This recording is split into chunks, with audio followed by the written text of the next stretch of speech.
Diyos ko, Nena. Kanina pa kita hinahanap. Saan ka ba nanggaling, bunso?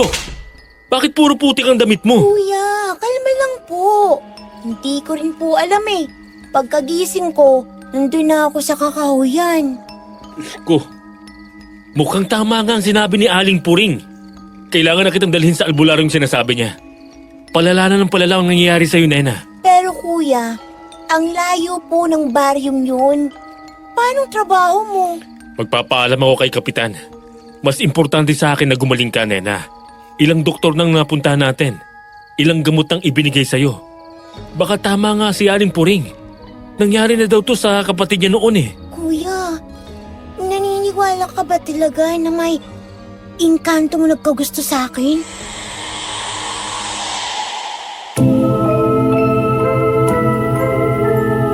Naniniwala ka ba na hindi lahat ng sakit ay ordinaryo at kayang pagalingin ng siyensya?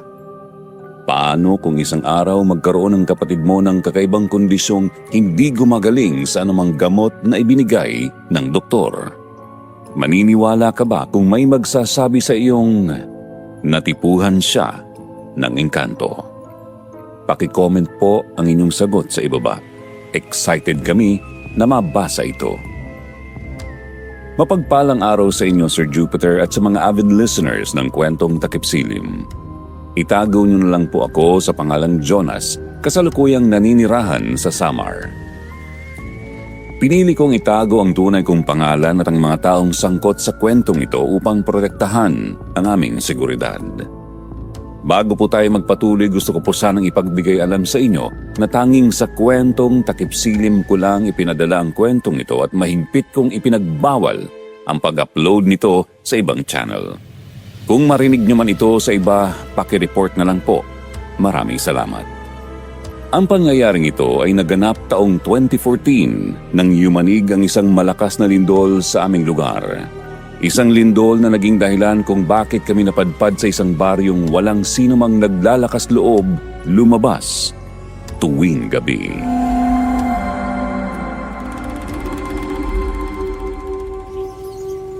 Kuya, sigurado ka bang tamang dang pinapasukan natin? Oo, tama.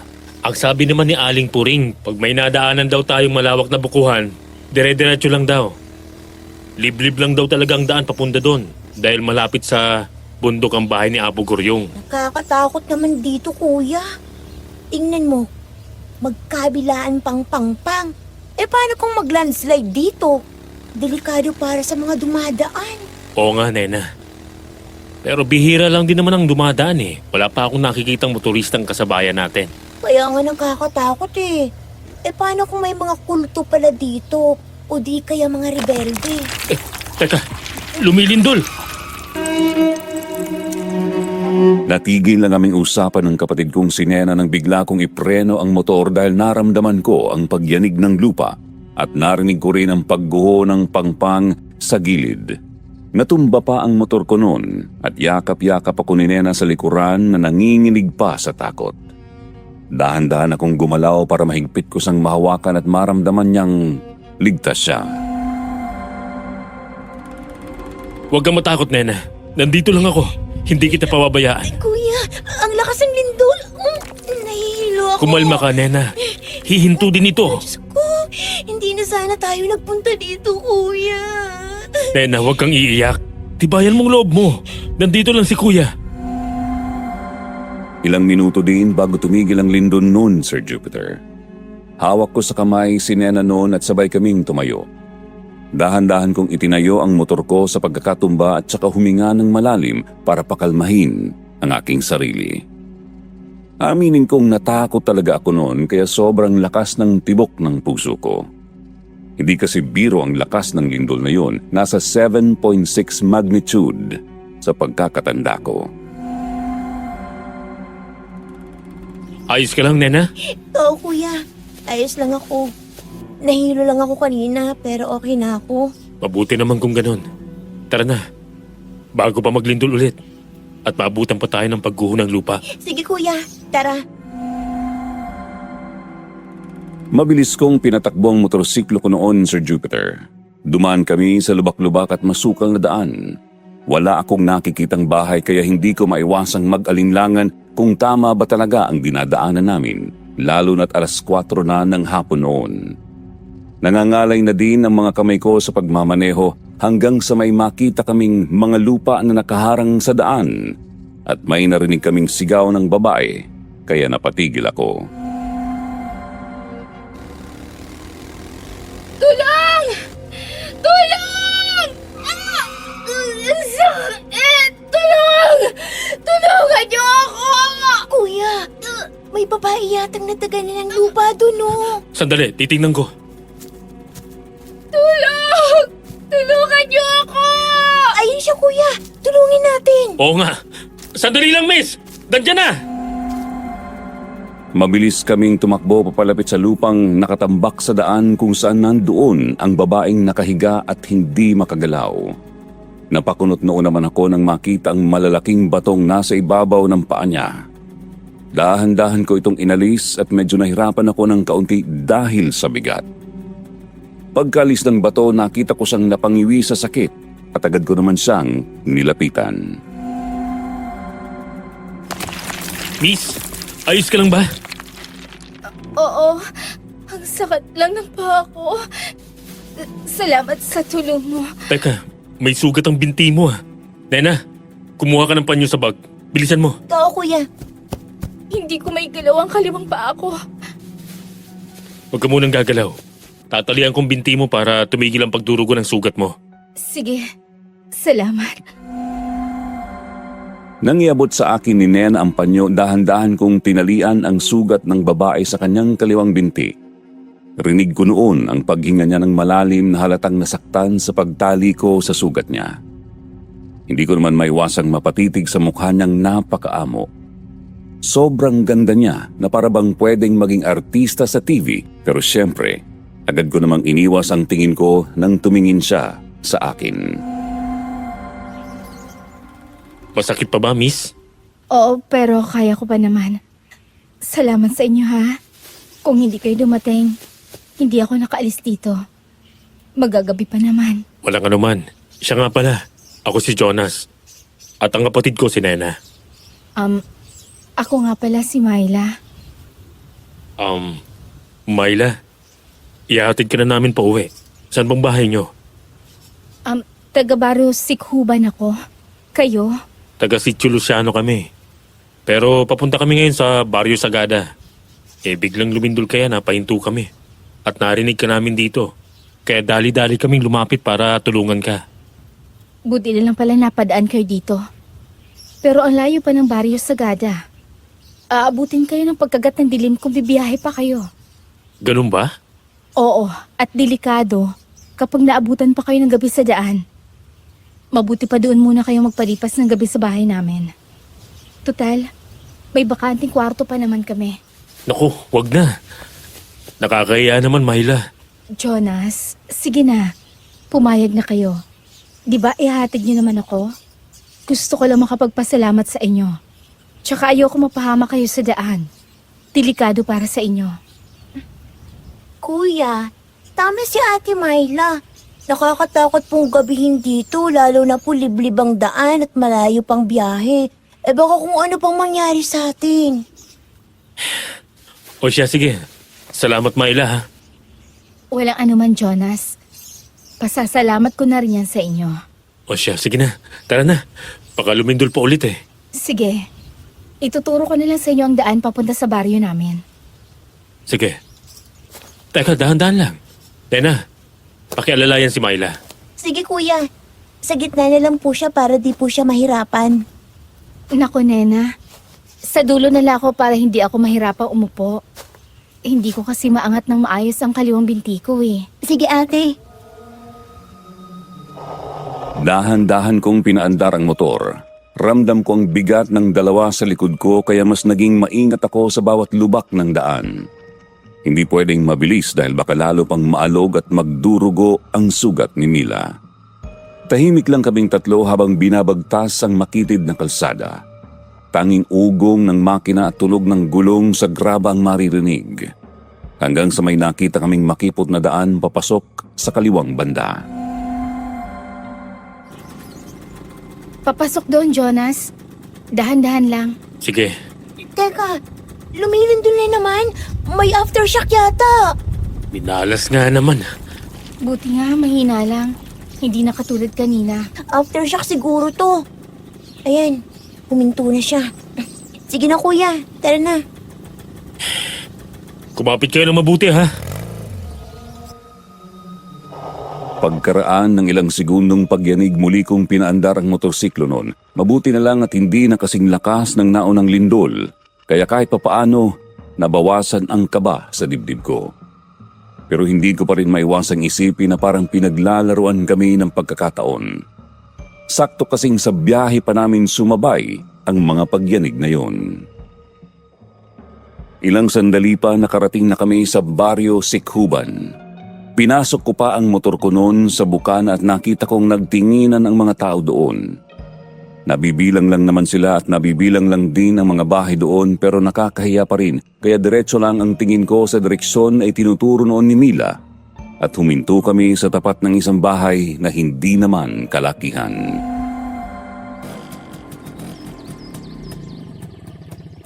Hali kayo. Tuloy kayo sa bahay namin. Nay!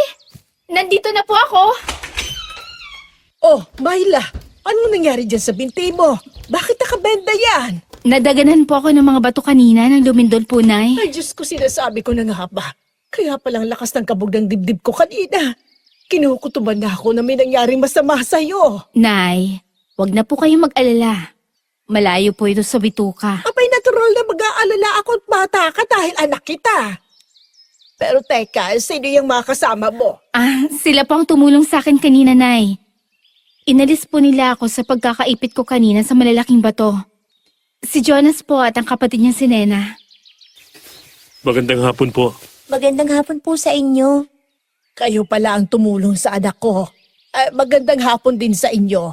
Ako nga pala si Linda. O tawagin niyo na lang akong Aling Linda. Dari ako ni Myla. Hindi naman po may kakaila, Aling Linda. Magkamukha po kayo. Talaga? Dako, iho. Ikaw pala nga nagsabi niya sa akin. O siya, tuloy kayo. Pasok na kayo sa loob. Halina kayo. Huwag kayong mahiya.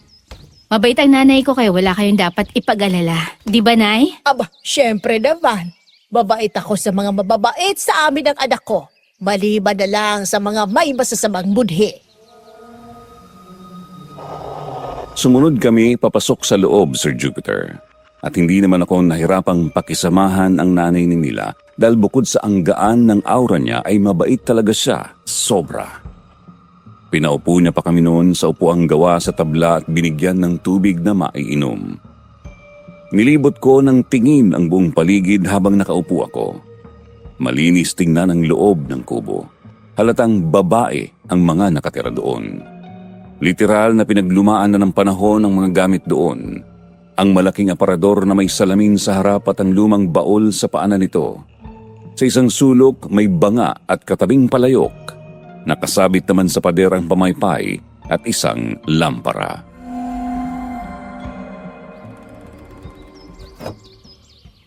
Taga saan ba kayo, iho?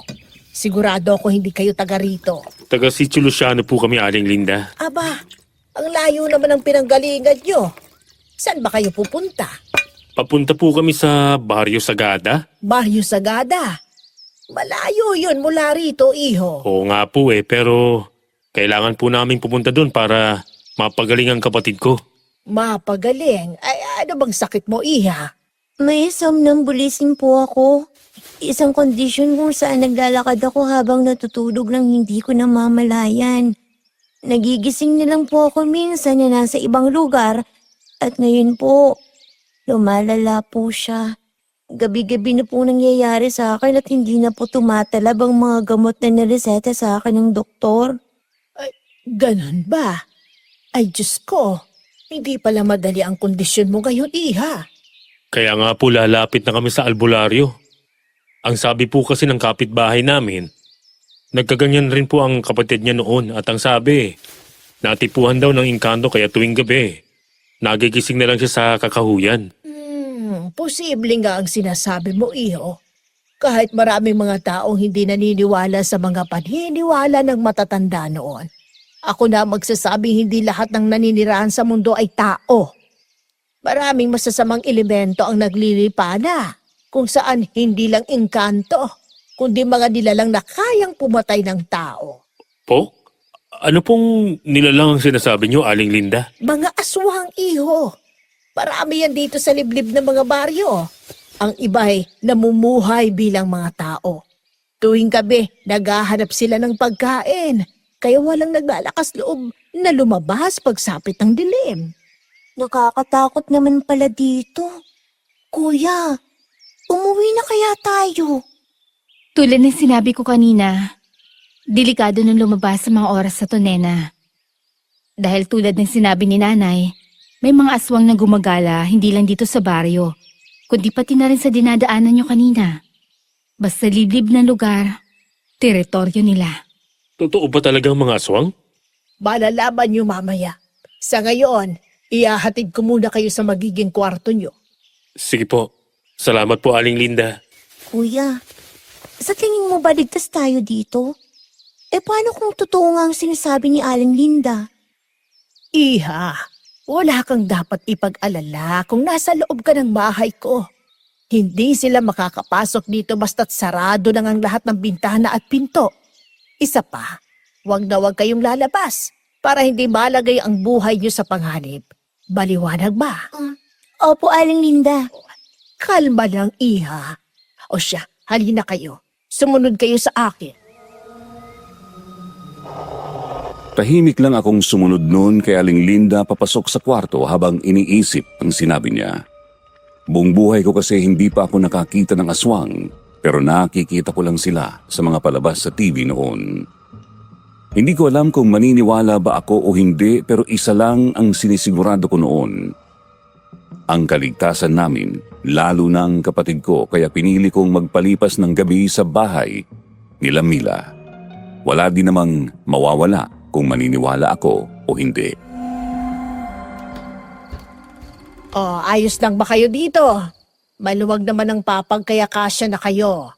Pero kung laking mayaman kayo ay makasumakit ang likod nyo dahil wala kaming kutsyon dito. Banig lang ang meron kami.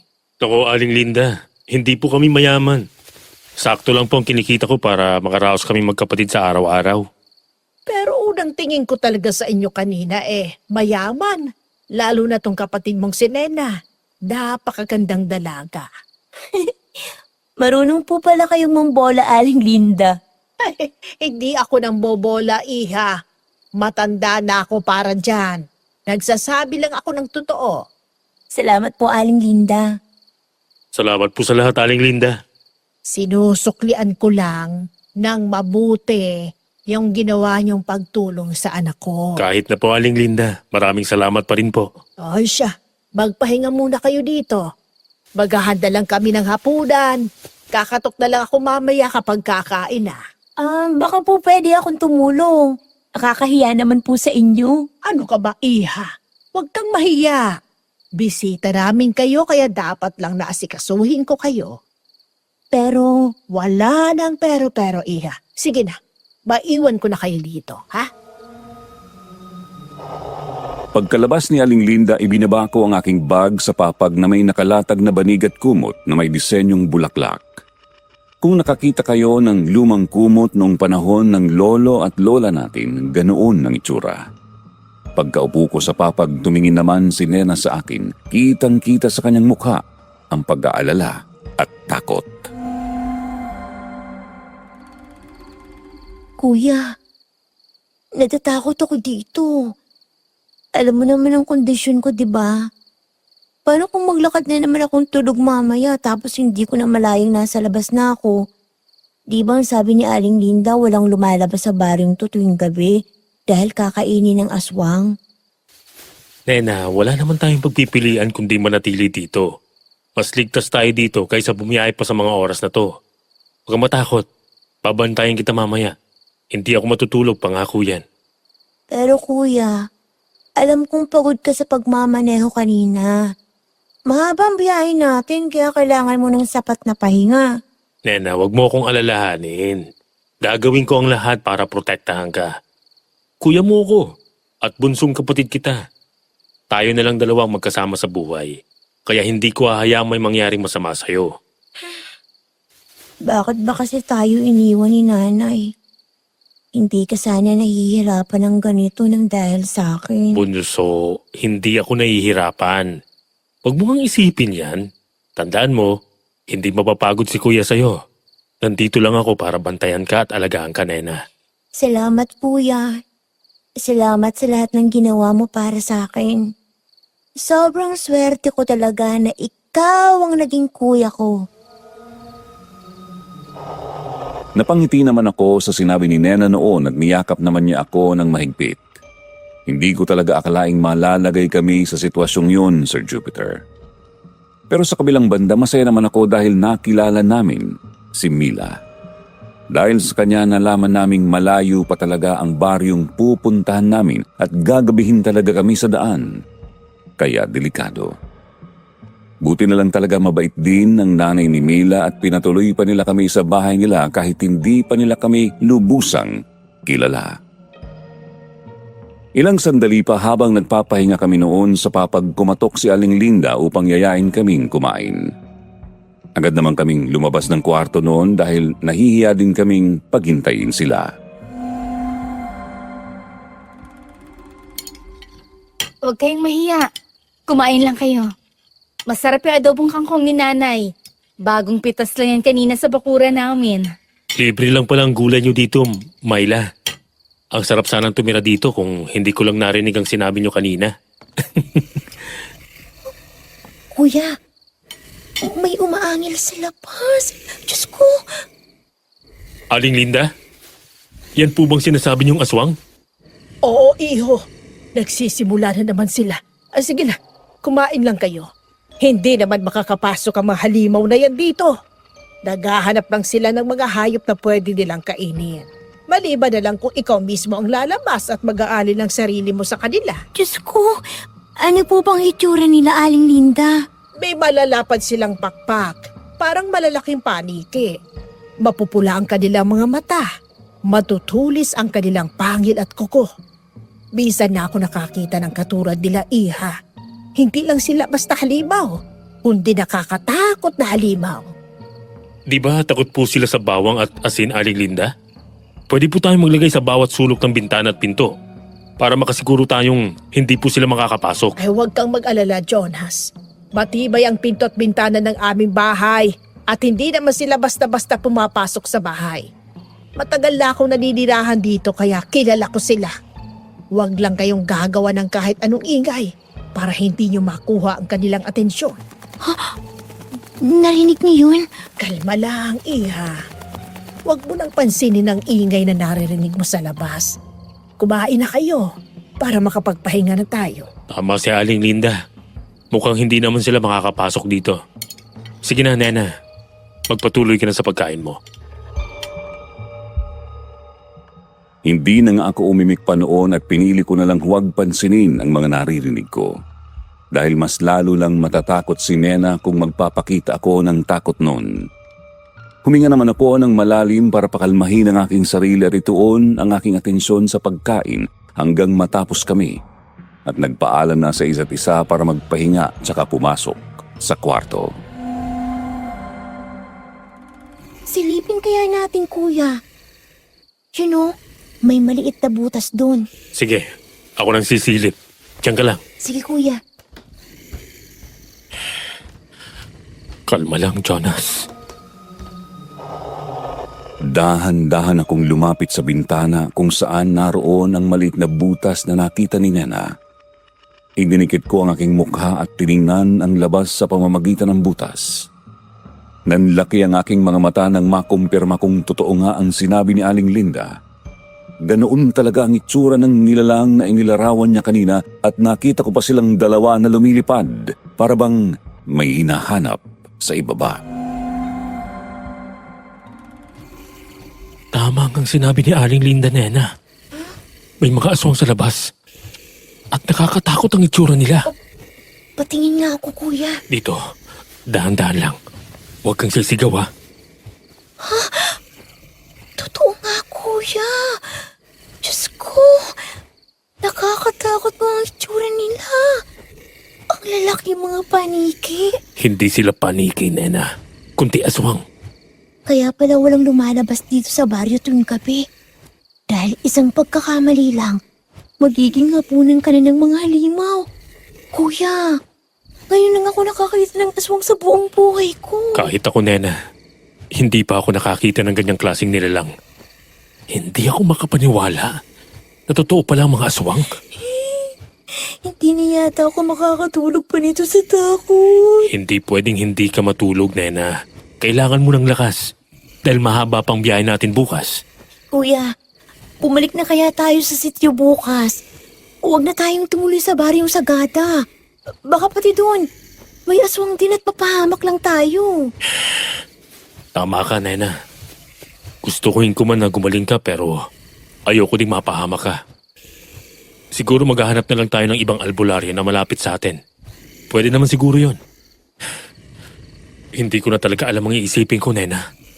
Mabuti pa, magpahinga ka na.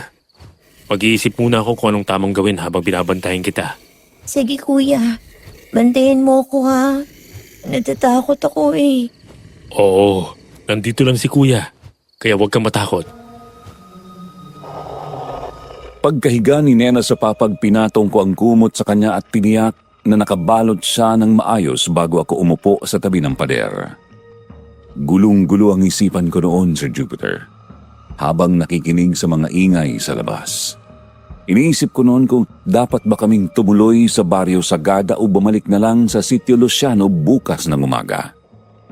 Paulit-ulit namang tumatakbo sa isip ko ang sinabi ni Aling Linda tungkol sa mga aswang at sa panganib na dala ng gabi. Tahimik akong umupo noon. Pinagmamasdan si Nena habang dahan-dahan siyang humihinga sa pagtulog. Sinubukan kong kontrolin ang kaba at huwag isipin ang nakita ko. Habang tumatagal, unti-unti rin akong napagod. Hindi ko namalayang nakatulog ako noon habang nakasandal ako sa pader. Nagising na lang ako kinabukasan, wala na si Nena sa higaan. Nena? Nena? Buti naman at gising ka na, Jonas. Ikaw bang nagbukas ng pinto? Ang kapatid ko, Aling Linda. Nakita niyo ba siya? Nasaan ang kapatid ko? Teka, akala ko ba magkatabi kayong matulog sa kwarto? Nakatulog ako, Aling Linda, habang binabantayan ko siya. Pagkagising ko, wala na siya sa tabi ko. Kung wala siya dito, ibig sabihin, lumabas siya kagabi. Kailangan kong hanapin si Nena. Teka, sandali lang, iho. Nena! Nena, nasaan ka? Nena! Halos mawalan ako ng bait sa pag-aalala sa kapatid ko noon. Lahat ng mga taong nakakasalubong ko, pinagtatanungan ko kung may nakakita ba sa kapatid ko pero wala silang maisagot sa akin. Tumakbo pa ako noon sa kakahuyan, umaasang makikita ko si Nena. Sumisigaw pa ako noon pero hindi ko siya nakita kahit anino man lang niya. Napahawak naman ako noon sa ulo ko at napaiyak sa nangyayari. Nena, bunso! Nasaan ka? Magpakita ka naman, oh! Hindi ako aalis dito hanggat hindi kita kasama. Ay, Diyos ko, kung lumabas nga ang kapatid mo, posibleng. Huwag niyo na pong ituloy, Aling Linda. Huwag niyo pong sabihin yan. Buhay pang kapatid ko. Pero may posibilidad na inatake siya ng aswang, Jonas. Ano bang gusto niyong isipin ko, Aling Linda? Na pinatay ng aswang ang kapatid ko? Ganun ba? Hindi ako sigurado, Jonas. Pero ganun din ang nangyari noon sa isang binatang dumayo dito sa baryo. Sa katigasan ng ulo, lumabas ng gabi at kitang-kita ko kung paano siya nilapa ng aswang. Hindi. Hindi pa patay ang kapatid ko. Hindi sana nakita ko ng bangkay niya pero hindi ko pa siya nakikita, Aling Linda. Jonas, mabuti pa umuwi ka na muna sa bahay. Kumalma ka. Paano ako kakalma, Aling Linda? Kung nawawala ang kapatid ko? At sinasabi niyo pang pinatay siya ng aswang. Jonas, naiintindihan kita sa nararamdaman ko. Hindi niyo ako naiintindihan, Aling Linda. Mahal na mahal ko pong kapatid ko. Hindi ko po kayang mawala siya. Jonas! Jonas! Nakita ko ang tsinelas si Nena. Doon sa bakuran ni Lolo Corazon. Ano? Saan? Sumunod ka sa akin! Kumaripas ako ng takbo nun kasunod ni Mila. Ramdam ko pa ang lakas ng kabog ng dibdib ko sa kaba habang iniisip kung tsinelas ba talaga ng kapatid ko ang nakita niya. Pagkarating ko naman doon, nakita ko ang kulay pink na tsinelas ni Nena at nakumpirma ko ng sa kanya nga talaga yun. Hinawakan ko ito at hindi ko napigilang mapaiyak sa mga oras na yun. Nena, nasan ka na? Bakit nanditong tsinelas mo, bunso? Nasan ka na? Jonas, umuwi muna tayo ng bahay. May dapat tayong pag-usapan. Maila ko nandito ang tsinelas ni Nena. Posibleng nandito lang din siya. Dito sa malapit. O di kaya nasa loob siya ng bahay na yan. Baka may nakakita sa kanya kagabi. Subukan kaya natin kumatok. Jonas, walang naglalakas loob kumatok sa bahay na yan. May kumakalat na kwento tungkol sa matandang nakatira dyan. Anong kwento? Basta, umuwi na tayo. Sa bahay natin pag-usapan. Hindi, Myla. Hindi ako uuwi. Hanggat hindi ko nakikita ang kapatid ko. Kung kailangan kong kumatok sa bahay na yan at magtanong, gagawin ko. Jonas! Hindi ako nakinig kay Mila noon, Sir Jupiter. Siguro maiinis kayo sa katigasan ng ulo ko pero nagbabaka sakali talaga ako noon na baka may nakakita sa kanya kagabi at pinapasok siya sa loob ng bahay. Pinilit kong maging positibo sa kabila ng posibilidad na totoo ang sinabi ni Aling Linda. Ayokong isipin yun. Ayokong ideklarang patay na ang kapatid ko na hindi ko man lang siya nakikita. Naglakas loob naman ako na lumapit sa pinto at kumatok noon, Sir Jupiter. At napatingin naman ako kay Mila at Aling Linda na nasa unahan. Hindi ko alam kung bakit may takot at pag-aalala ang kanilang mukha noon at hindi ko na lamang yun pinagtuunan ng pansin. Hanggang sa bumukas ang pinto ng bahay na nasa tapat ko.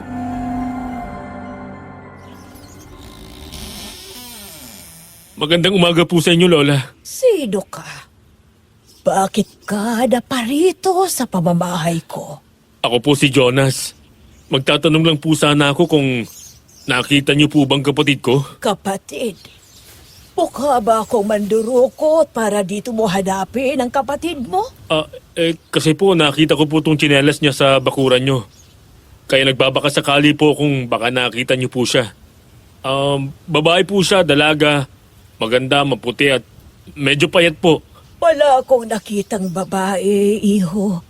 Baka napadaan lang siya sa bakuran ko kaya niya naiwan yung tsinelas niya. Sigurado po kayo, Lola? Mukha ba akong nagsisinungaling, iho? Hindi naman po sa ganun, Lola. O siya, makakaalis ka na. Marami pa akong gagawin at ayokong maistorbo. Wala akong nagawa noon kundi umalis nang pinagsarahan niya ako ng pinto. Napakunot noon naman ako at nagtataka dahil masyado kasi siyang defensive sa mga tanong ko. Nagtatanong lang naman ako pero iba ang naging sagutan niya na parabang nakakaduda. Ayoko man isipin yun dahil matanda na siya pero may parte sa akin na iniisip na baka may kinalaman siya sa pagkawala ni Nena. Ngunit sa pagkakataong yun, wala akong ibang nagawa kundi libutin ang buong kakahuyan hanggang sa nakita kong lumulubog na ang araw kaya napagdesisyonan kong bumalik na bago pa kumagat ang dilim. Pero habang naglalakad ako noon, napansin kong naliligaw ako.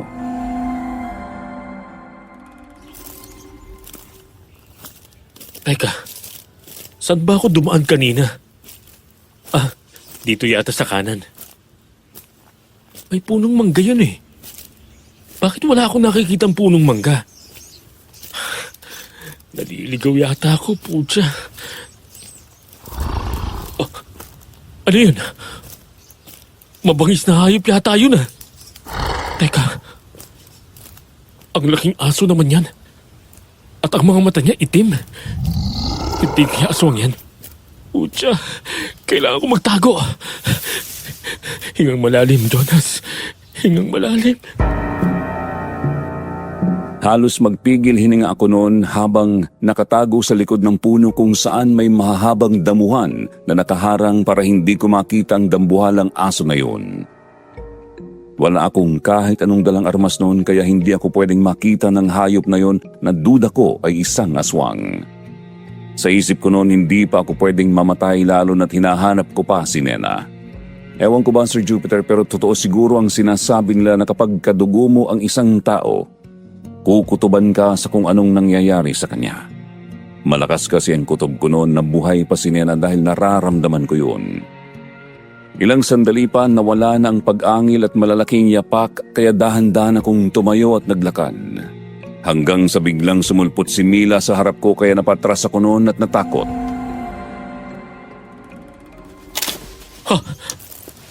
Myla? Oo, Jonas. Ako to. Kanina pa kita hinahanap. Kailangan na nating umuwi. Lumulubog na ang araw. Delikado na dito. May nakita akong dambuhalang aso kanina. Aswang ba yun? Oo, Jonas. Aswang yon. Kaya nga nagtago ako sa likod ng puno kanina. Buti na lang hindi ako nakita. Kaya kailangan na nating umalis dito. Sige. Alam mo bang daan? Naliligaw kasi ako kanina pa. Sumunod ka lang sa akin. Agad akong sumunod noon kay Mila palabas ng kakahuyan. Medyo hinihingal pa ako noon sa kakatakbo hanggang sa makarating na kami sa bahay nila. Sinalubong naman kami ni Aling Linda at mabilis nang isinara ang pinto ng bahay. Huminga ako ng malalim para bumawi ng paghinga at pakalmahin ang aking sarili. Umupo ako noon at saka sinubsob ang mukha ko sa magkabila kong palad dahil sa pagkainis ko sa aking sarili. Eto tubig. Uminom ka muna para kumalma ka. Salamat, Myla. Walang anuman, Jonas. Pasensya na talaga sa ginawa ko. Pero gulong-gulo ng isip ko eh. Hindi ko na alam paano mahahanap ang kapatid ko. Nararamdaman ko kasing buhay pa siya, Myla. Jonas, may importante ako sasabihin sa'yo. Kaya gusto kong dito tayo mag-usap sa bahay. Tungkol saan ba yan, Myla? Di ba nakita natin ang tsinelas ni Nena sa bakuran ni Lola Corazon? Oo, pero hindi naman daw niya nakita si Nena. Pero may kumakalat na kwento sa baryo namin tungkol sa matandang yan. Kaya ang hirap paniwalaan ang sinasabi niya. Duda namin ni Nanay. May kinalaman siya sa pagkawala ni Nena. Sa totoo lang, Myla, nagdududa rin talaga ako kanina eh. Sa parang kasi ng pagsagot niya sa mga tanong ko, masyado siyang defensive. Kahit hindi ko naman siya pinagbibintangan. Iho, duda ko'y totoo ang kumakalat na chismis sa aming baryo na si Corazon ay isang aswang. Po? Paano niyo po nasabi yan? Anong basehan? May nakakita kasi sa kanyang isang bata sa baryo namin. Nagpalit daw ito ng anyo at naging dambuhalang aso. Sinumbong niya ito sa nanay niya, pero hindi naman siya pinaniwalaan. Bilang lang ang naniniwala at marami sa mga tao dito ang tumawa. Dahil naniniwala daw kami sa isang musmus na bata na pwedeng gumawa ng imahinasyon. Kung ganun, kailangan nating patunayan na aswang siya. Babalik ako doon. Susugurin ko siya. Dadala ako ng asin at bawang para makumpirmang aswang nga siya. Hindi ganun kadali ang naiisip mong plano, Jonas. Hindi lang nag-iisang aswang sa baryo. Marami sila. Kaya mahirap din magbintang na walang hawak na ebidensya. Pero siyang duda niyo, Myla. Pagbibintang din yun. Dahil nga nakita natin ang tsinelas niya sa bakuran ng matandang yon, Jonas.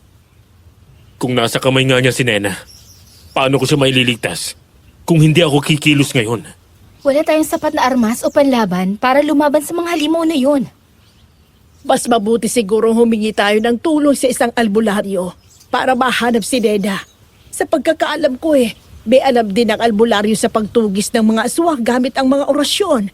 Anting-anting at hindi ordinaryong armas na meron sila. Pero Nay, wala naman po tayong kakilalang albularyo. Kaya nga mas pinili na lang natin manahimik, magtago tuwing gabi kesa lumaban, di ba? Si Apo Guryong, ang bitiranong albularyo ng Baryo Sagada. Siya dapat ang pupunta namin kahapon, Aling Linda. Sa tingin ko, may alam din siya sa mga aswang. Dahil kaya niya ding pagalingin ang mga sakit na gawa ng inkanto. Kaya sa tingin ko, siyang makakatulong sa akin para mahanap si Nena. Pero malayo yun mula rito, Jonas.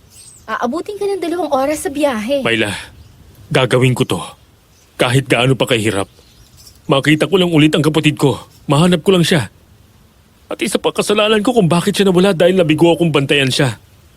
Hindi ko tinupad ang pangako ko sa kanya. Sige, Jonas. Kung pupunta ka talaga sa Barrio Sagada, sasama ako. Hindi kita hahayaang mag-isa. Delikado ang daan. Pero Mayla, may sugat ka pa. Okay na to. Nalagyan ko naman na ng dahon ng malunggay. Kaya ko na nga maglakad eh. Sigurado ka? Oo, Jonas. Malayo sa bituka to. Ano ka ba? Sige. Pero ayos lang ba sa inyo, Aling Linda? Oo, pero sandali lang. May ibibigay ako sa inyo bago kayo umalis. Kukunin ko lang sa kwarto. Sana nga matulungan tayo ni Apo Guryong. Sana nga alam din niya kung saan natin mahahanap si Nena. Kahit kluman lang kaunting impormasyon. Magtiwala ka, Jonas. Mahahanap din natin ang kapatid mo. Naniniwala ka rin bang buhay pa siya, Mayla? Oo naman. Sa kabila ng naging sagot niya noon, Sir Jupiter, ramdam kong may pag-aalinlangan siya. Pero hindi pa din ako napaghinaan ng loob noon dahil ramdam kong buhay pa ang kapatid ko. Pagkabalik ni Aling Linda mula sa kwarto, may dala siyang rosaryo at ibinigay ito kay Mila.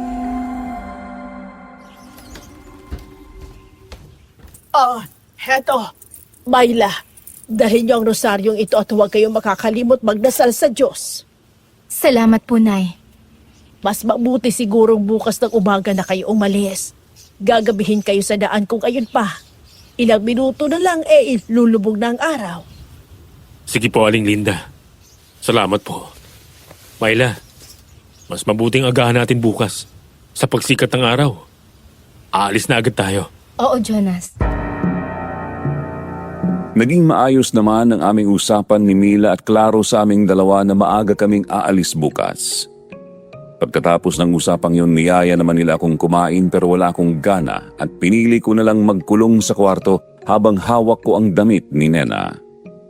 Miss na miss ko ng sobrang kapatid ko noon kaya hindi ko maiwasang mapaluha sa sakit ng dibdib ko. Patawarin mo ako, Nena. Patawarin mo ako kung hindi kita nabantayan. Patawarin mo ako kung nagpadala ako sa pagod. Nakatulog ako. Sobrang sakit, Bunso. Hindi ko alam kung ayos ka lang o ano nang nangyayari sa'yo. Putya. Nagsisimula na namang gumalang aswang. Posible kayang si Lola Corazon ang aswang na yan? Agad akong sumilip sa labas sa pamamagitan ng butas na nasa bintana ng kwarto. Nakita ko ang mga aswang na nilalapa ang isang baboy ramo sa labas. Napakunot noo ako at napaisip kung posible kayang nakaligtas ang kapatid ko kagabi kung ganoon katuso ang mga aswang. Hindi ako mapakali nun, Sir Jupiter. Gusto ko nang umalis at magpunta sa albularyo para makahingi ng tulong upang mapatay ang mga aswang sa baryo. Nagulat naman ako nang may hiyaw ng babae mula sa loob ng bahay ng matandang si Corazon. Si Nena ba yun? Nena! Dali-dali akong lumabas ng kwarto noon, Sir Jupiter. Naging desperado na akong buksan ang pinto noon dala ang nakita kong itak sa gilid ng pader. Ngunit napatigil naman ako nang marinig ang boses ni Mila mula sa likuran. Jonas, saan ka pupunta? Narinig kong hiyaw ng babae sa loob ng bahay ng matandang yon. Baka nga totoong sinasabi niyong aswang ang Corazon na yun, Mayla. Teka lang, Jonas. Kumalma ka. Mapanlin lang ang aswang. Baka gusto lang niyang maipasok ka sa bitag niya.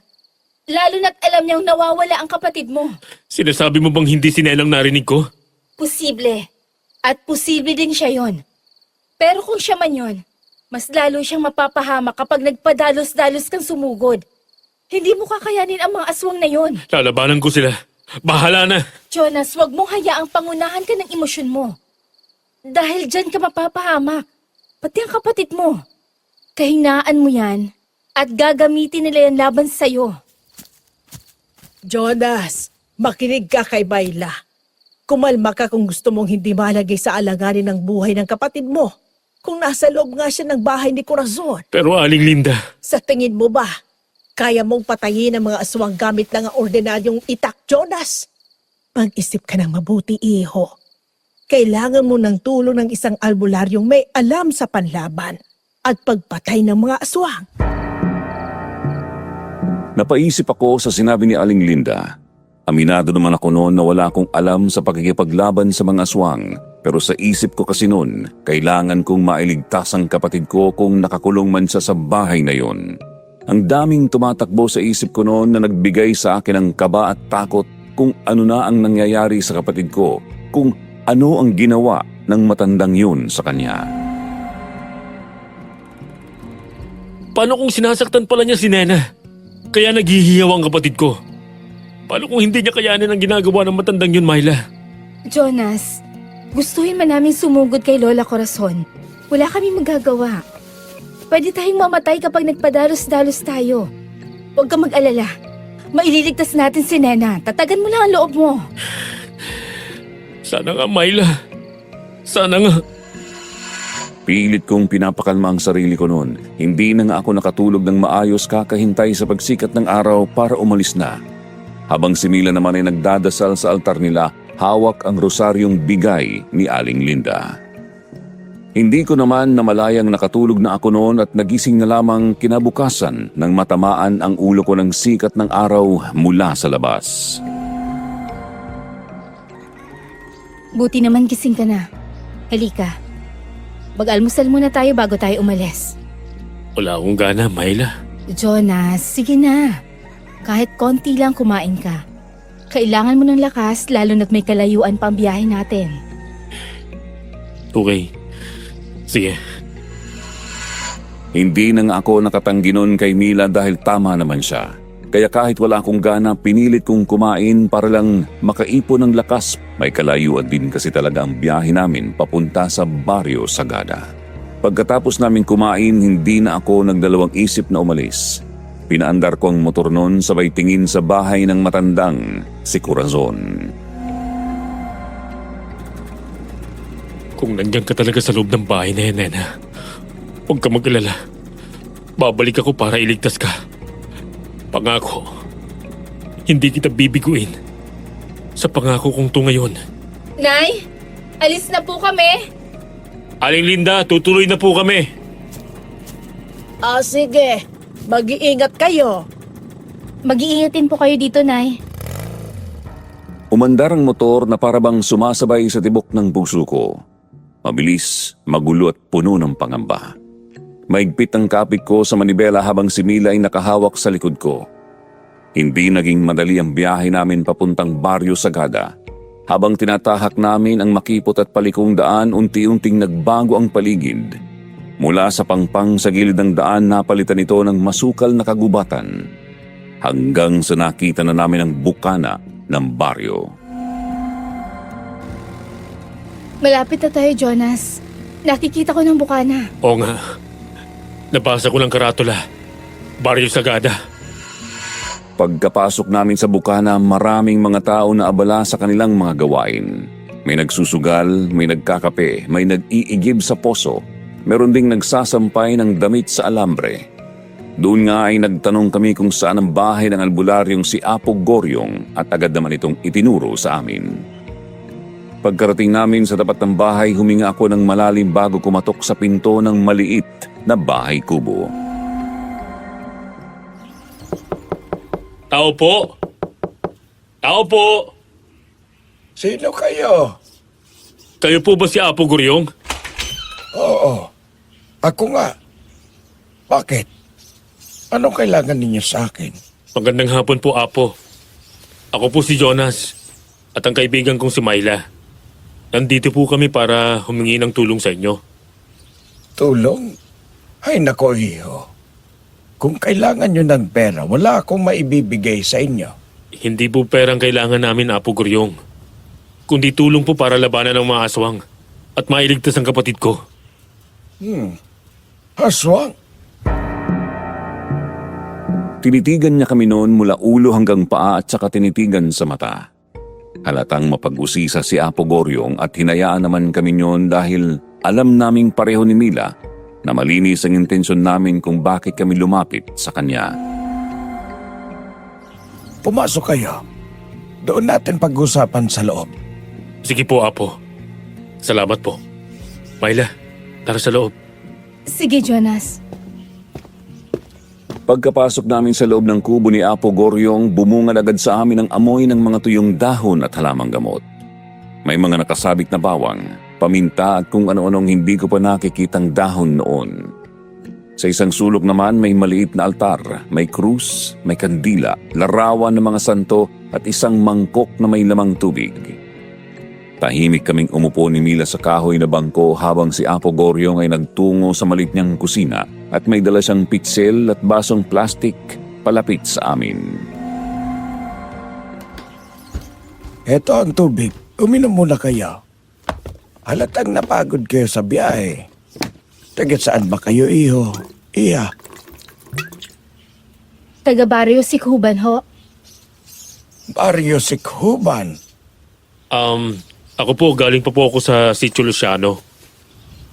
Papunta po sana kami sa inyo nung isang araw para maipagamot ang kapatid ko sa kondisyon niya. Pero nang nagpalipas po kami ng gabi sa Barrio Sikhuban, nawala po si Nena. Hindi ko po alam kung saan siya hahanapin at kagabi lang ay may narinig po akong hiyaw ng babae mula sa bahay ng matandang pinaniniwalaan nilang aswang. Sandali lang. Kukuha lang ako ng palanggana para may sagawa akong pagtatawas.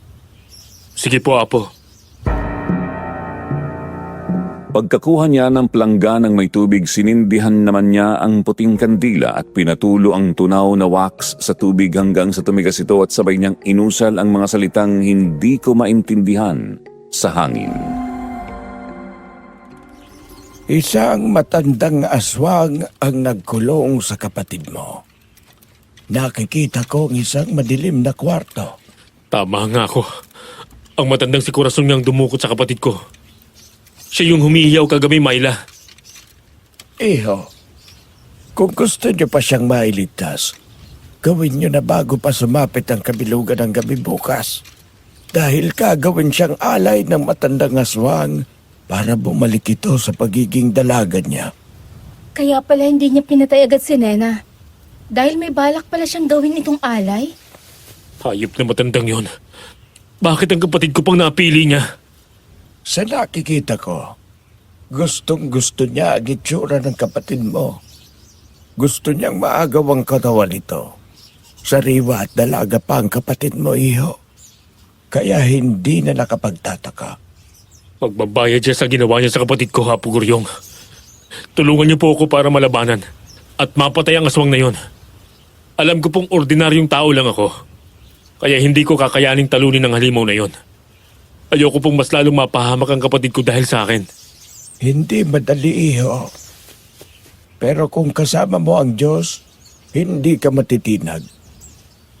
Matanong ko lang, iho. Kailan ka ba huling nagdasal sa Diyos para mailigtas ang kapatid mo? Sa nakikita ko puno lamang ng pagsisisi ang iyong puso. Tama po kayo, Apo Goryong. Sinisisi ko po ang sarili ko sa pagkawala ni Nena. Dahil nangako po akong babantayan ko siya pero hindi ko nagawa. Iho, ang nakatakdang mangyari ay mangyayari. Huwag mong sisihin ang sarili mo dahil mas lalo mo lamang pinapahina ang pananampalataya mo. Opo. Alam ko po, Apo. Jonas, tatagan mo ang loob mo. Tama ka, Iha. Apo, ano pong dapat namin gawin? May panlaban ka po bang pwede namin magamit na panlaban sa mga aswang? Para mapatay namin sila? Nakikiusap po ako. Kailangan ko po ng tulong nyo. Handa ako magbayad kahit magkano. Tulungan nyo lang po kami. Hindi ako tumatanggap ng pera, Iho. Hindi mo na ako kailangang bayaran pa. Tutulungan ko kayo sa paraan na alam ko. Sige po, Apo Goryong. Salamat po. Sandali lang. At may kukunin lang ako. Pumasok siya sa kanyang kwarto at pagbalik niya ay may dala siyang isang kahon ng pahaba ang hugis. Dahan-dahan niya itong binuksan at doon ko nakita ang isang matulis na itak na kulay itim. Ang tulis naman ng itak na yan. Hindi lamang ito basta itak. Ito ay itak na bihirang makita. Pinahiran ito ng abo mula sa huling abo ng sinaunang punong balete. Tinik ng bawang na itinanim sa sementeryo at mineral na asupre mula sa bulkan. Kasama rin dito ang orasyon laban sa masasamang elemento tulad ng inkanto, kapre at aswang. Pwede ko na po bang hawakan? Sige lang iyo, kunin po. Agad kong kinuha ang itak mula sa kahon at nagulat ako ng napakagaan lang nito na para bang wala akong hinahawakan. Para lang siyang hangin, kaya hindi ako nahirapan. Pagkatapos noon ay binigay naman niya ang kwintas na hugis bilog at may nakasulat na hindi ko maintindihan.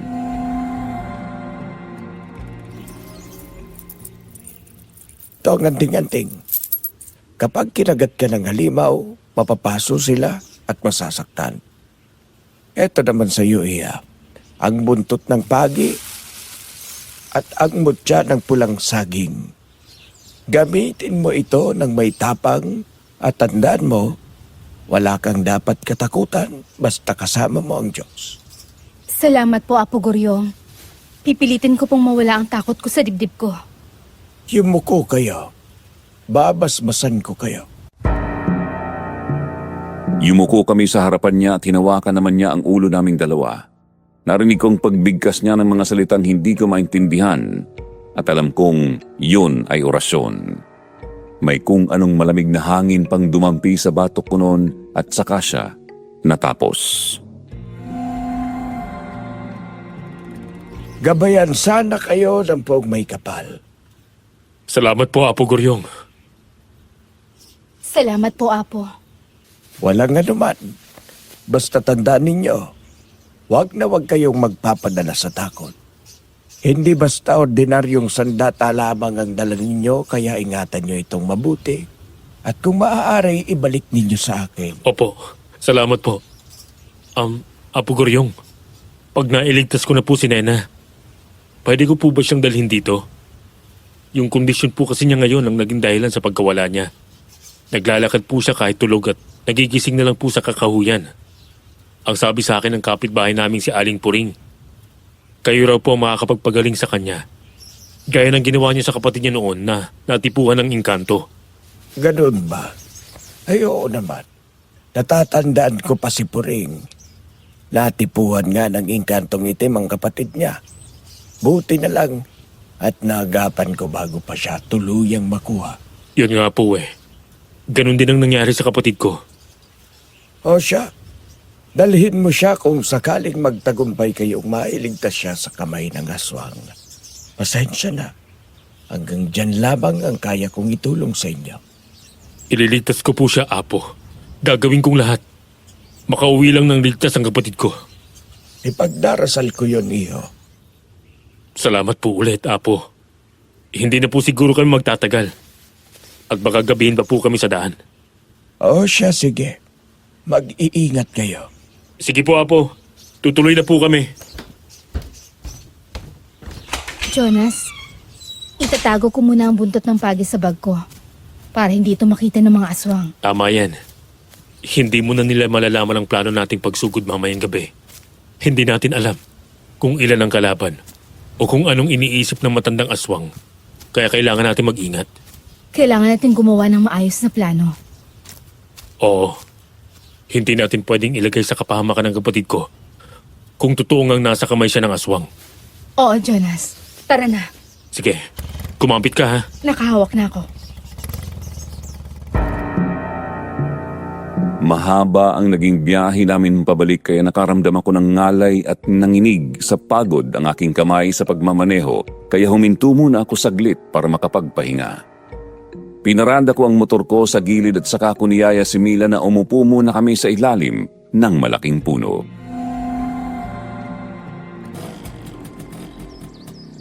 Magpahinga muna tayo saglit. Nangangalay lang kamay ko sa layo eh. At tirik pang araw. Nako, kung alam ko lang sana kung paano mag-drive ng motor, eh di sana pinalitan na kita. Pasensya ka na, Jonas. Ano ka ba? Wala kang dapat ihingi ng pasensya. Kaya ko naman eh. Kaunting pahinga lang. Alam mo, ang swerte talaga ni Nena na ikaw ang kuya niya. Swerte? Baka nga malas eh. Hindi ko nga siya naprotektan at nabantayan. Nagpadala ako sa antok. Ang lakas pa ng loob kong mangako. Hindi mo naman ginusto ang nangyari eh. Ang importante, hindi mo siya pinabayaan. Ginawa mo ang lahat para mahanap at mailigtas siya. Bakit ba kailangan pa niyang mawala, Myla? May mga bagay at pangyayari talagang hindi natin kontrolado, Jonas. Ang mahalaga, maging positibo tayo lagi sa buhay. Tama ka dyan, Myla. Salamat sa pagsama sa akin dito, ha. Walang anuman, Jonas. Kumusta na palang sugat mo? Heto, okay naman. Sabi ko nga sa'yo, malayo sa bituka to. Ang tapang mo, ha? Kung sa ibang babae nangyari yan, baka abuti ng buwan. Matapang. Natatakot nga ako sa mangyayari mamaya eh. Baka hindi natin kayanin kalabanin sila. Myla, ako na lang. Manatili kayo ni Aling Linda sa loob ng bahay para hindi na kayo madamay pa. Kung mamatay man ako mamaya, at least mamamatay akong lumalaban para sa kapatid ko. Hindi. Hindi ka pwedeng mamatay. Hindi talaga ako pwedeng mamatay hanggat hindi ko na ililigtas si Nena. Sasamahan kita, Jonas. Sasama ako sa'yo. Napatingin ako kay Mila at napako naman ang tingin namin sa isa't isa noon. Kita ko ang lungkot at takot sa mga mata niya pero nakangiti lamang siya sa akin at hindi ko naman mapigilang ngumiti rin sa kanya. Napakaganda talaga ni Mila, Sir Jupiter. Pero alam ko sa sarili kong hindi babae ang pinunta ko dito kaya bago maglapit ang mukha namin sa isa't isa agad akong tumayo sa kinauupuan ko noon. Tara na, Myla. Sige, tara na. Okay na ba? Oo, tara na. Habang binabaybay namin ang daan pabalik sa baryo Sikhuban, napapakapit naman ang kamay ni Mila sa likod ko.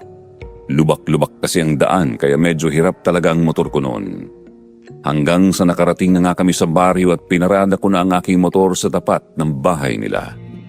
Sinalubong naman kami ni Aling Linda noon at pumasok kami kaagad sa loob ng bahay. O heto, magmerienda muna kayo.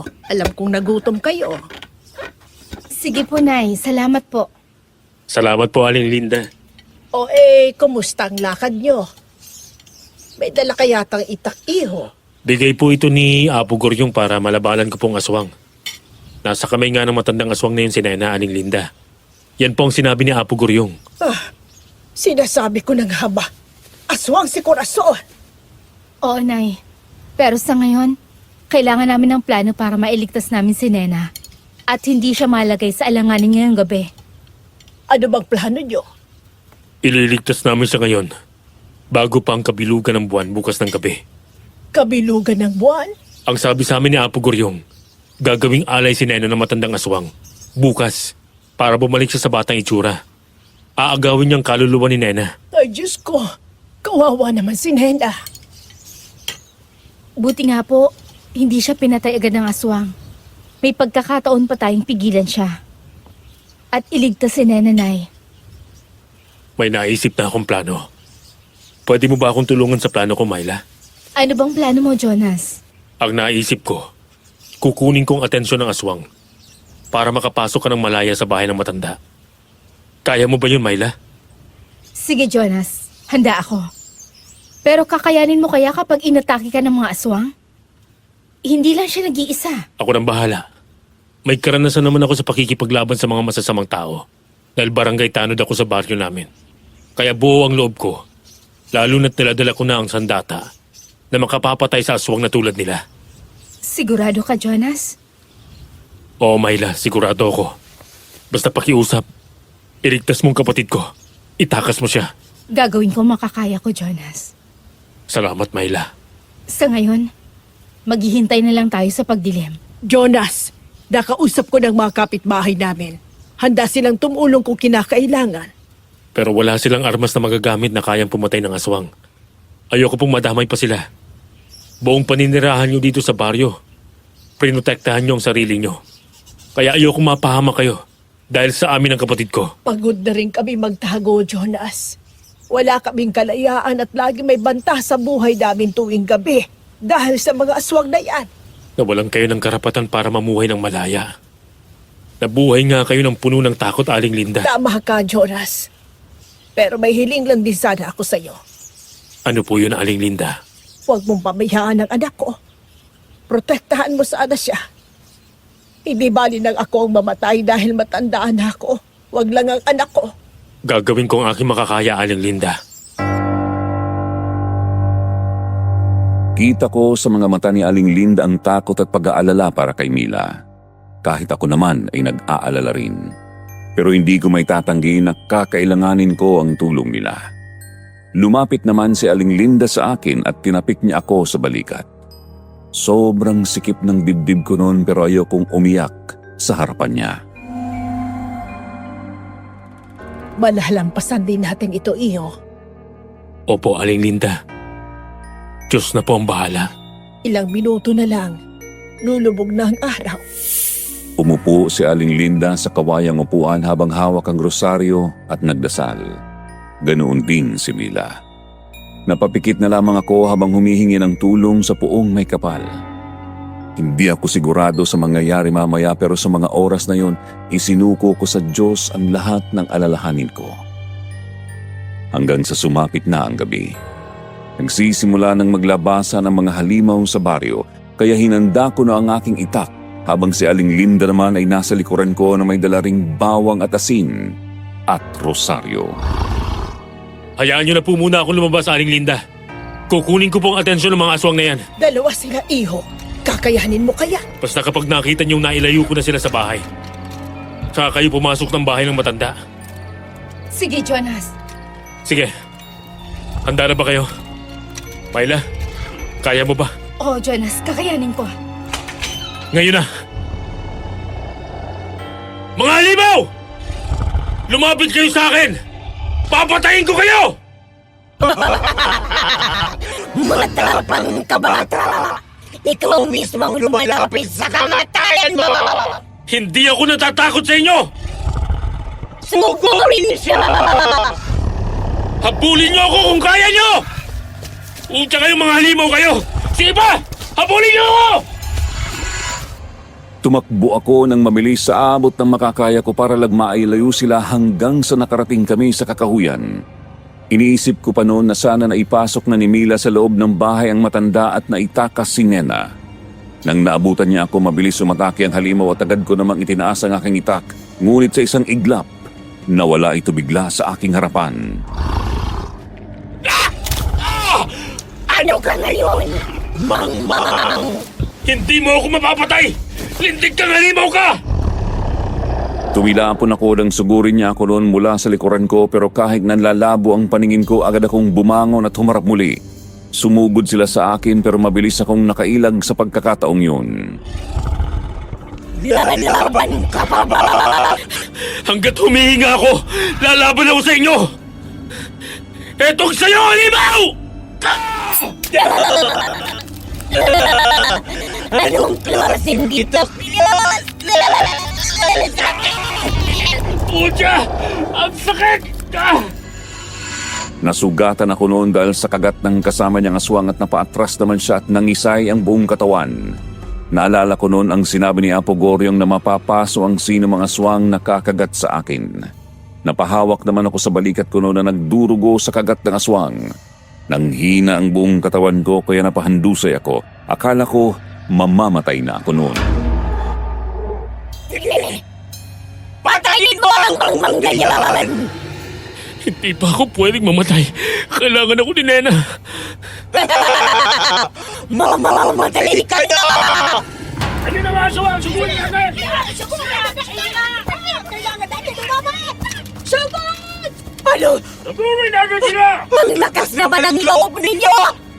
Jonas! Bumagod ka! Nandito kami! Mga hangal! Ikaw ang hagal! Sugod! Sugod, mga kasama! Nabuhayan ako ng loob noon nang makita kong sumugod ang mga taga-baryo dala ang kanilang mga sulo kasama si Aling Linda na dala ang buntot ng pagi na bigay ni Apo Goryong. Naging mabilis ang pangyayari noon. Lumaban ako gamit ang itak at pinagtataga sa likod ang dalawang aswang habang sinusunog sila ng mga tao. Naging madugo ang gabing yun para sa dalawang aswang bago sila nawalan ng malay. Hanggang sa narinig ko na lang ang pangalan ni Mila sa unahan. Jonas! Myla! Si Si Nena! Nasa kwarto siya! Hindi ko pa siya nakakausap ng maayos. Kaya kita pinuntahan dito para tulungan ka. Hinahanap ka niya, Jonas. Iyak siya ng iyak. Diyos ko, kawawa naman ang kapatid ko. Nagtagumpay tayo, Jonas. Salamat sa Diyos.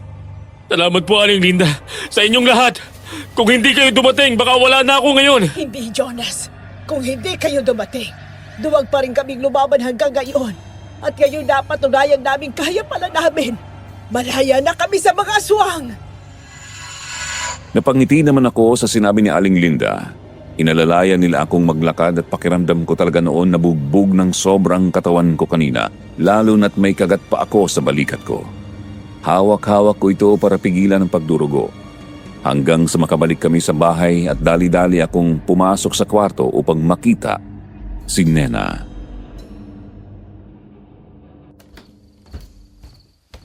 Nena, bunso! Kuya! Kuya! Aray! Anong nangyari sa'yo, kuya? Wala to, galos lang to. Ikaw, ayos ka lang ba, bunso? Nakakatakot.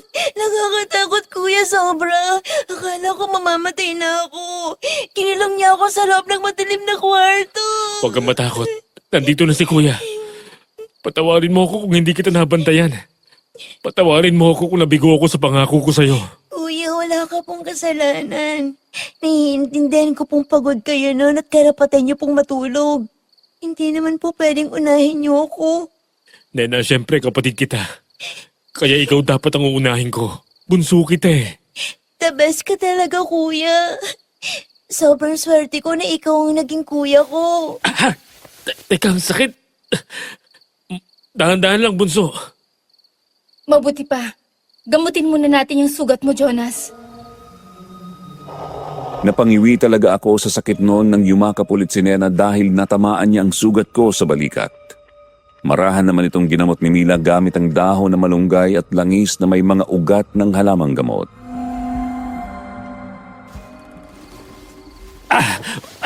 Masakit. Pasensya na, Jonas. Masakit talaga to.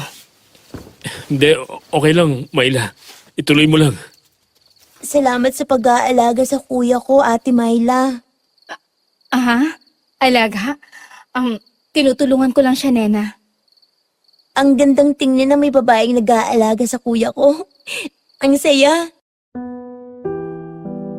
Hindi ko alam ang mararamdaman ko noon. Natutuwa ako sa sinabi ni Nena pero sa kabilang parte nahihiya dahil nasa harapan namin si Mila at si Aling Linda na parehong nakangiti sa akin. Okay na, Jonas. Mabuti pang magpahinga muna kayo ni Nena para makabawi ng lakas ang katawan mo. Sige, Myla. Nena, magpahinga ka din muna. Bukas ng umaga, aalis na po kami, Aling Linda. Myla, kailangan ko pong bumalik kay Apo Goryong. Dahil yun naman talagang sadya namin. Ang mapagaling ang sakit ng kapatid ko. Sige, iho. Pero bago kayo umalis bukas, mag-almusal muna kayo, ha? Sige po. Salamat po, Aling Linda. Nang nakahiga ako sa kama, nanginginig pa rin ang katawan ko at ramdam ko pa rin ang init ng dugo sa balikat ko.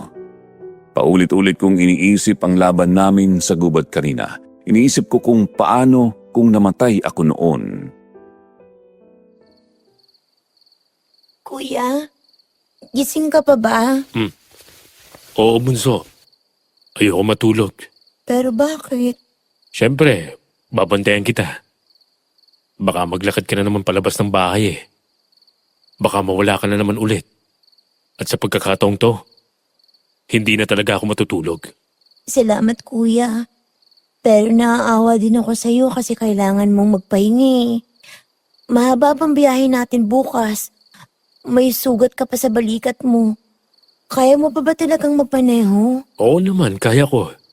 Tsaka hindi na masakit. Epektibo ang gamot ni Myla. Ay, si kuya may taga-alaga na. Alam mo, kuya, bagay kayo ni Ate Myla. Ano bang pinagsasabi mo? Tao kami, hindi bagay. Sus! Sayang nga lang dahil aalis na tayo bukas. Hindi na natin sila makikita ni Aling Linda.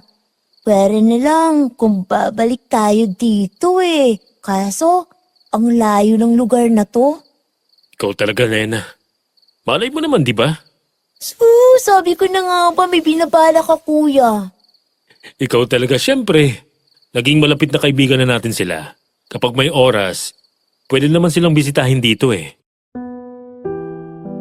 Napangiti naman si Nena sa sinabi ko at ang dami pa naming napagkwentuhan hanggang sa makatulog na siya habang binabantayan ko.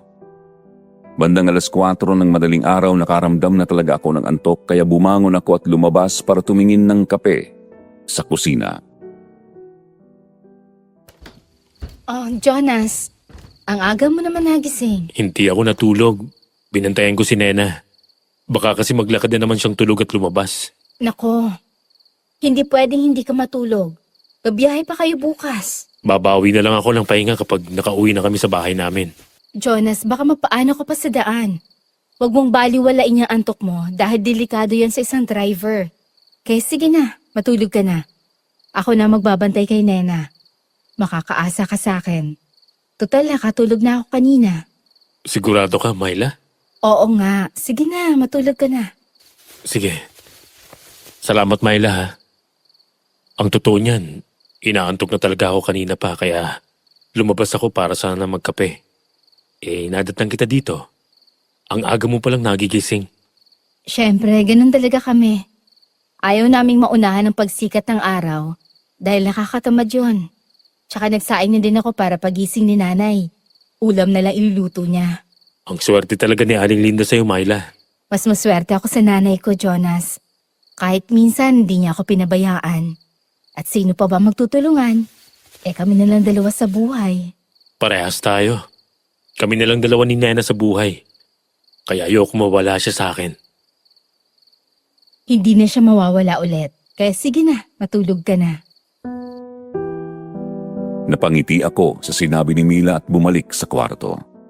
Dahan-dahan akong humiga sa papag at ipinikit ang mga mata ko.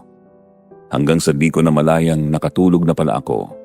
Nagising na lamang ako na wala na si Nena sa tabi ko kaya nataranta ako sa kabumangon at lumabas ng kwarto.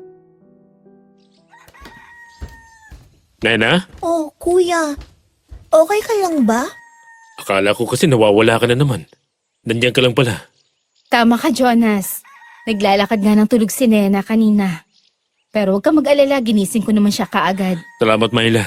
Kinabahan talaga ako eh. Wala yon. Pero naisip ko lang, bakit nung nasa bahay siya ng matandang aswang na yon, hindi naman siya nakalabas? Ate, nakalak sa labas eh. Paano ko mapubuksan yung pinto? Ay, oo nga pala. Pasensya na, hindi ko naisip yun. Ay, nakita mo lang si kuya eh. Uy, Nena, hindi ah. Parehas talaga kayo ni kuya. Hindi nangayal. Huwag kang ganyan, Nena.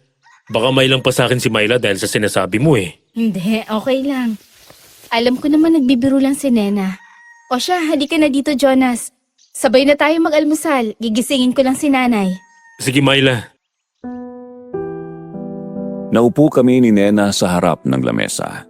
Naamoy ko agad ang mainit na sinabawang gulay, kaya lalo akong nagutom. Paglabas ni Aling Linda, nagdasal muna kami bago kumain. Habang kumakain naman kami, nagkwentuhan kami at nagtawanan nun, Sir Jupiter. Hanggang sa napatigil kami nang may marinig kaming pag-angil ng hayop sa labas. Kuya, narinig mo ba yun? Oo. Diyos ko. Ano yun? Hindi kayo may natitira pang aswang, Aling Linda. Pero napatay na naman sila. Inilibing pa nga sila ng mga kasamahan ko. Hindi pa rin tayo sigurado. Kabilugan pa naman ang buwan ngayon. Baka nakawala ang kasama nila at nagbabalik para gumanti. Malakas pa naman ang mga aswang ngayon, Aling Linda. Agad kong kinuha ang itak na nakasabit sa pader. Hindi ako nagdalawang isip na kunin yun. Sinubukan pa akong pigilan ni Nena noon pero hindi na ako nagpapigil pa dahil isip ko noon ano pa bang silbi ng sandatang binigay sa akin ni Apo Goryong kung magpapadala ako sa takot ko at hindi ko gagamitin ito. Paglabas ko sinalubong ako ng malamig na hangin. Tahimik ang paligid ngunit ramdam ko ang presensya ng kung anuman ang naroon.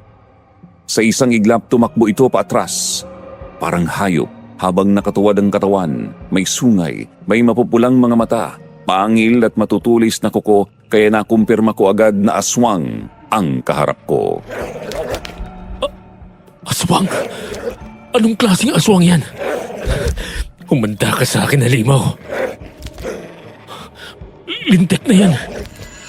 Hindi pa man ako nakakahakbang, bigla itong sumugod sa akin. Napakabilis at halos hindi ko na ito nakita pero nasalag ko ang pag-atake ng halimaw gamit ang itak. Naramdaman ko ang lakas ng bangga. Napaatras naman ako at narinig kong umungol ito. Halika! Lumapit ka pa, halimaw! Kuya, tama na! Pumasok ka dito sa loob! Hindi ko aatrasan to, Nena! Heto lang sa'yo! Sinugod ko ito at nasugatan ko ang katawan niya. Paulit-ulit itong umaatake ng mabilis at halos hindi ko na makita. Ngunit hindi ako pwedeng magkamali. Isang pagkakamali lang pwedeng maging katapusan ko na, kaya mabilis akong umilag. Sinubukan ulit nitong sugurin ang aking tagiliran ngunit mabilis akong nakaiwas at tinaga ko ito sa braso gamit ang itak. Mga kapitbahay! Tulungan niyo kami! Lumabas kayo! Lintik! Ang tagal mamatay ng halimaw na to! Heto pang sa'yo! Ah! Mamatay ka na! Ah! Ah! Ah! Heto pa! Lintik na halimaw ka! Ah! Heto pa! Ah! Ah! Sige! Pagtulungan niyo yan! Patayin niyo! Ubusin namin kayo! Humandusay ang aswang sa sahig pagkatapos kong tagain ng ilang beses ang katawan nito. Sumugod naman ang mga tao na may dalang bolo, pamalong kahoy at kutsilyo, saka pinagtutulungang tagain ang aswang habang nakabulagta ito sa lupa. Hingal na hingal ako noon, nakatayo habang hawak ang itak. Lumapit si Nena sa akin at niyakap niya ako na mahigpit. Rinig ko ang paghagulgol niya at pinatahan ko siya noon dahil ayokong nakikita siyang umiiyak. Bumalik kami sa loob ng bahay at nagulat ako nang sinalubong ako ng mahigpit na yakap ni Mila. Myla? Pasensya na, Jonas. Nadala lang ako sa emosyon ko. Natakot talaga ako kanina. Akala ko, Mamamatay na ako. Masamang damo yata to, Myla. ikaw talaga. Nagawa mo pang magbiro. Pero salamat ha. Salamat sa lahat ng ginawa mo para protektahan kami. Walang anuman, Myla. Ang importante, wala nang banta sa buhay niyo ni Aling Linda. Ang hirap mabuhay sa takot. Tsaka ginamit ko lang sa tamang ibinigay sa akin ni Apo Guryong na sandata. Salamat talaga. Iho, dapat kabutin ang puso mo. Sinusuklian ko lang po ang kabutihan niyo sa amin. Ang pagpapatuloy niyo po sa amin. Kahit hindi niyo po kami kilala. Libre lang ang tumulong, iho. Kaya kung may magagawa kami para tumulong sa iba, gagawin namin. Naging panatag ang loob namin ng gabing yun. Nagboluntaryo ulit si Mila na bantayan si Nena para makatulog daw ako. Tumanggi pa ako noon pero nagpumilit siya, lalo na si Nena. Hanggang kinabukasan, nagpaalam na kaming umalis. Maingat naming inihanda ang mga bag at sinigurong maayos ang lahat para sa biyahe papuntang Barrio Sagada. Pati na rin ang itak ni Apo Guryong ay nasa tagiliran ko. Sinadya ko namang iwanan na ang buntot ng pagi at mutya na ibinigay ni Apo Guryong kina Aling Linda at Mila para kung sakali man na may aswang pa na mapadpad sa baryo nila, may panlaban sila. Si Nena naman po noon ay hindi pa rin maalis ang tingin sa akin. Ramdam ko ang bigat sa dibdib niya habang iniayos ko ang mga gamit niya. Handa ka na ba, Nena? Oo, kuya. Nakakalungkot lang isipin na iiwan natin si Ate Myla at si Aling Linda dito. Wag mo kaming alalahanin, Nena. Ayos lang kami dito. Mamimiss ko po kayo, Ate Myla. Aling Linda. Nagulat ako nang biglang niyakap ni Nena si Mila pati na rin si Aling Linda. Katinginan kami ni Mila noon at naglakas loob na nga akong yakapin siya bago kami tuluyang umalis. Pero ayokong ipakita sa kanya ang nararamdaman ko dahil mas kailangan kong pagtuunan ng pansin ang kapatid kong si Nena kaysa pumasok sa buhay pag-ibig. Lalo na't malayo kami sa isa't isa. Dahan-dahan kaming lumakad palabas ng maliit na kubo. Ang pamamaalam ay masakit at may kasamang hindi malilimutang alaala. Ingat kayo mga anak. Hindi namin kayo makakalimutan, Jonas, Nena. Kayo din po, Aling Linda, Myla. Paano? Tutuloy na po kami. Paalam po sa inyo. Mahaba ang biyahe namin papunta kay Apo Goryong.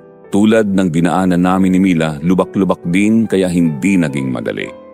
Pero nakapagpahinga naman na ako na maayos. Tuloy-tuloy kami hanggang makarating sa bahay kubo ni Apo Goryong.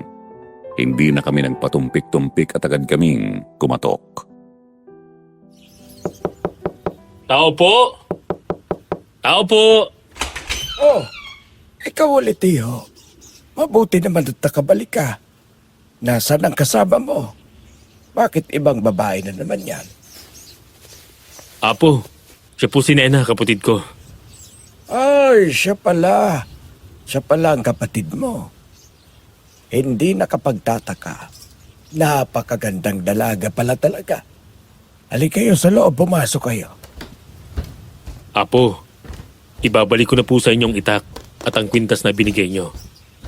Ilagay mo lamang ang itak dyan. Sa'yo na yung kwintas na ibinigay ko para maging protection mo. Sige po, Apo. Salamat po. Nena, tama ba ako? Opo. Maupo kayo. Akin ang kamay mo, Nena. Tiningnan ni Apo Goryong ang palad ni Nena ng mabuti, habang ako naman ay nag-aabang sa sasabihin niya. Ang sakit na dumapo sa iyo. Normal lang naman, Nena. Ngunit may engkanto na sumakanya. Mabait naman ito. Maputi ang kulay. Engkanto po? Mabait? Oo. Ngunit kailangan natin siyang alayan. Kailangan mong mag-alay ng 3 manok at katayin ang mga ito sa kahoy ng akasya kung saan naninirahan ang engkanto. Pagkatapos po ba nun gagaling na si Nena, Apo? Sandali lang. May ipapainom ako sa kanyang gamot na may halong sinaunang orasyon. Heto, Iya, inumin mo. Inabot ni Apo Goryong kay Nena ang maliit na bote ng langis na may mga ugat na parang buhay. Pinainom niya ito sa kanya habang umuusal ng mga salita at napangiwi ang mukha ni Nena sa lasa. Ang bait. Pinainom ko sa iyo yan para tuluyan ka ng gumaling, Nena. Salamat po. Salamat po, Apo. Hindi na nga kami nagtagal pa noon, Sir Jupiter. Sinunod namin ang sinabi ni Apo Goryong. Pagka-uwi namin, ginawa namin ang pag-aalay ng manok at ramdam namin ang kakaibang saya nang makita ang pagbabago sa kondisyon ni Nena. Araw-araw mahimbing na ang tulog niya at sa bawat umaga, hindi na siya nawawala sa loob ng bahay at naglalakad ng tulog. Walang mapaglagyan ang saya ko nang tuluyan ng gumaling ang kapatid ko, Sir Jupiter. Pero may parte din sa akin na malungkot kapag naaalala ko si Mila at Aling Linda na minsan nang naging bahagi ng aming buhay.